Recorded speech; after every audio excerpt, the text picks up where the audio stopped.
안녕하세요. 손주부입니다. 오늘은 어젯밤에 무슨 일이 있었는지 좀 내용을 정리할 필요가 있어서 요거를 한번 해보도록 할게요. 그래서 어제 무슨 일이 있었냐면 바클레이에서 올해 무슨 일이 있을 거냐고 예측을 했는지 보면은 바클레이에서 올해 적어도 2번 정도 페드에서 금리 인하를 할 거라고 얘기를 했어요. 그렇게 하는 근거가 뭐냐면은 트럼프가 있는 동안에 이제 미국에서 침체가 올 리스크가 50% 된다라고 얘기를 하고 있거든요. 그래서 재밌어서 이걸 들고 왔고, 그래서 여기에 써 있는 거를 확인을 해 보면은 일단 기본적으로 이렇게 생각하는 이유가 뭐냐면은 트럼프 어, 임기 기간 동안에는 일자리가 많이 줄어들 것 같고, 그리고 언인플로이먼트니까 실업률이 증가할 것이라고 보기 때문에 이제 2번 올해 페드 컷을 할 것이다, 금리 인하를 할 것이라고 보고 있는 것이고요.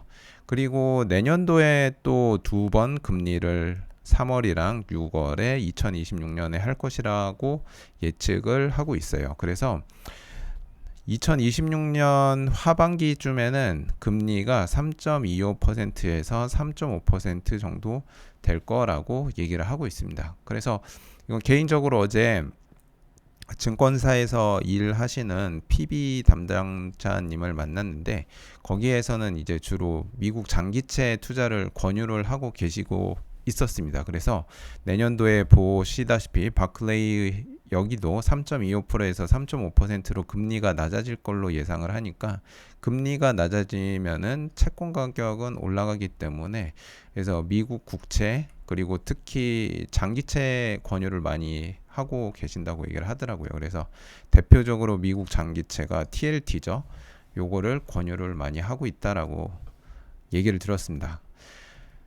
그래서 두 번째는 요거는 뭐냐면은 제가 이제 도박 사이트인데, 도박 사이트 폴리마켓이라고 있는데, 이제 2025년에 10년물 미국 국채 금리가 얼마나 높이 올라갈 것이냐고 전망한 걸 보면은 4.6%, 그리고 얼마나 낮을 것이냐라고 물어보면은 4.0%. 그래서 4.6%에서 4.0% 사이에서 왔다 갔다 하지 않을까라고 전망이 되고 있고, 이걸 10년물 이제 국채 수익률을 보여주고 있는 건데, 현재 4.275%고, 이제 1년치 그래프를 보면은 대개 뭐 4%에서 이제 최고로 쳤을 때는 보니까 4.8까지도 가기도 했는데, 아무튼 그 도박 사이트에서는 4.0에서 4.6 사이를 왔다 갔다 할 것이라고 전망을 하고 있어요, 올해.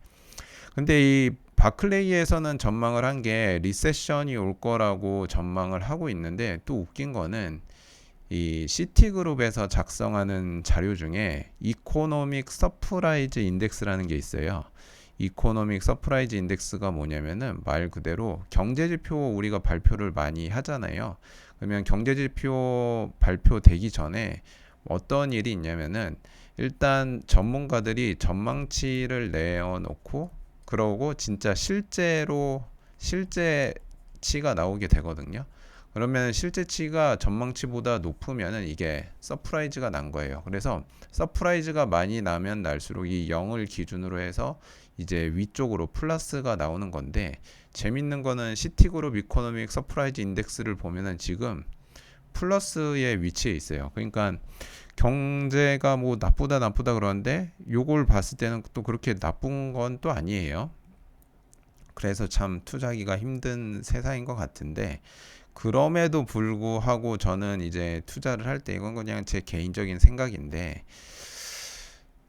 주식을 그냥 다 팔지 않고 그냥 좀 보유하는 쪽으로 가져가는 이유가, 이제 여기에 이제 오늘자 야후 파이낸스 신문에 나온 얘기인데, 이제 페드에 일하시는 분 중에 로건이라는 여자분이 계신데, 로건이란 분이 어떤 얘기를 했냐면은, 이제 SRF라는 것을 다음 달에 이제 사용할 걸로 이제 예상한다라고 얘기를 하시고 있는데, 여기 나와 있는 SRF가 뭐냐면은 이제 상설 레포 창구라고 얘기를 하는데요. 이렇게 얘기하면 너무 어려운데, 그냥 쉽게 말하면은 24시간 전당포를 연준에서 운영하겠다라는 거예요.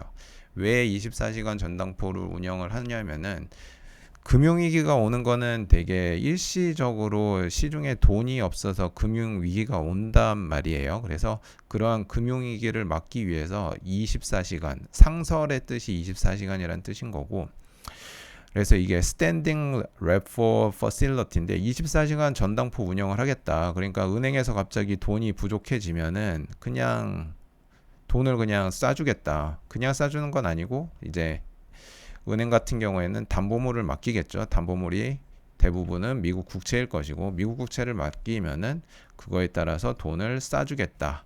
그 뜻입니다. 대개 금융위기가 오는 과정은 뭐냐면은 서로 너도 나도 그냥 있는 대로 국채를 시장에다 던지게 되면은 국채 가격이 폭락하게 되고 국채 가격이 폭락하면은 금리가 치솟게 되고 금리가 치솟게 돼서 금융위기가 오게 되는 건데 이제 그거를 막기 위해서 상설 SRF, 상설 레포 기구를 운영을 하겠다. 24시간 전당포를 운영하겠다. 그러니까 이 얘기를 듣는 순간 그냥 드는 생각은 대개는 9월 말에 보면은 유동성 위기가 주로 많이 오는데 이때 어떤 일이 주로 있냐면은 대부분이 이제 분기 말이기도 하고 그렇기 때문에 법인세 납부를 위해서 자기들이 들고 있는 자산을 현금화한단 말이에요. 그 과정에서 일시적으로 자금이 부족해질 수가 있기 때문에 시중에 그래서 그거를 방지하도록 SRF를 유지하도록 다음 달에 잘 쓸 수 있게끔 만들겠다 이 뜻입니다. 그래서 이런 걸 보면은 좀 미국 주식시장은 이제 하방에 누군가 받쳐주고 있다라는 약간 그런 느낌이 들어요. 이제 뭐 낭떠러지에 떨어지더라도 누가 밑에서 받쳐주고 있다라는 그런 느낌이 듭니다. 아무튼 오늘 내용은 여기까지 하고요. 다음 시간에 또 찾아뵙겠습니다. 감사합니다.